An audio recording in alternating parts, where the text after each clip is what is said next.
A day in my life as an employee in Clark. Paggising ko, syempre magpe-prepare muna ako ng aking mga damit. Minsan naka-uniform ako depende sa araw na aming papasukan. Kung Monday to Thursday, naka-uniform naman kami. Kung Friday, yun yung wash day namin. Init na rin ako ng aming kanin para sa aking babaunin. Nagigit na rin ako ng tira-tira namin ulam na galing sa ref. Pagdating ko sa work, minsan breakfast ko ito. Minsan naman ginagawa kong tanghalian. At minsan naman ginagawa ko dinner. Depende sa schedule ko. Diba? At okay na yung aking ininit. At may tira-tira din pang spaghetti. Galing birthday. At ayan, okay na yung aking ininit dyan. Diba ang sarap tignan. Pero tira-tira lang yan. Diba? At mamaya yan sasalin ko sa akin nilagyan. At ako pang sumayaw kahit late na. Diba? Ngayon papatayin ko na yung aking iniinit na ulam.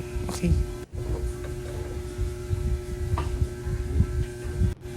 Sinalin ko na sa aking lalagyan. Ayan. Tatakpan ko na. At magliligpit muna ako sa aking pinagkalatan. May mga ganun pala. Gusto niyo? Ayan. Diba ang ganda ng faucet namin?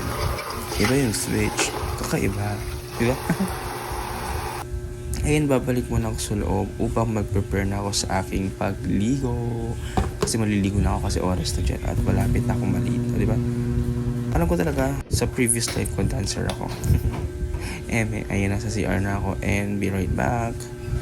So, part na yun, tapos na ako. Siyempre, malamang nagpababango na ako, di ba?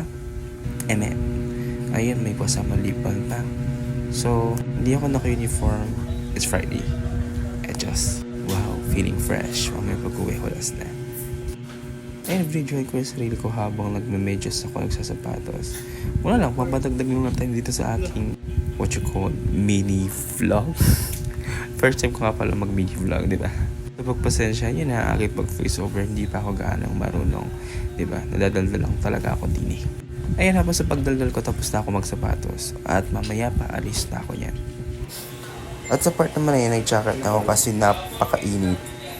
Night shift ako dyan, alas 9 pa lang pasok ko, pero maaga kong umalis kasi magdi-date kami at kakain kami sa labas ng gawa ko. So ayun, may kasama din akong gloves, susuotin para iwas itim sa aking kamay. O, forma, tas alis na. Actually, finunod ko yan, tapos paglabas ko, pumasok ako ulit para ko yung phone. Diba? Sino ba naman tao makakalimutan ng phone? At ayun, prepare ko na rin ang aking motor. Motor pala ng papa ko, hindi pala sa akin.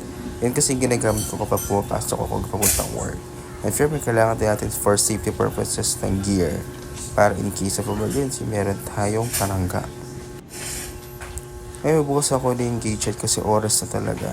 Joke, maaga ka pala kung umalis, diba? Oras na kasi baka malito ko at magagalit yung isa dyan. Pupunta mo muna ako pala sa bahay ng aking tsawa. Iiwan ko yung motor ko noong afternoon is babalikan ko na lang tapos papasok na ako sa work. Ewan ko ba, bigla na lang siya nag-aya. Like, nakahiga pa ako, tapos bigla siya nag-ayang kumain sa labas. Sino ba ako para tuminggi, diba? At ayun, nag-helmet na rin ako, nag-face mask kasi maalikabok sa daan. And kailangan din ng aking salamin kasi ako yung bulag.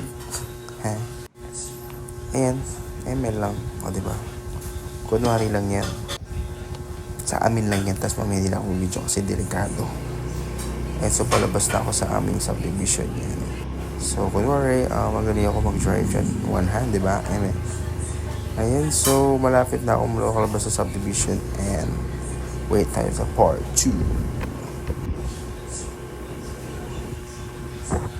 O, diba? Dito ba ako? Bye-bye. Thank you so much for watching.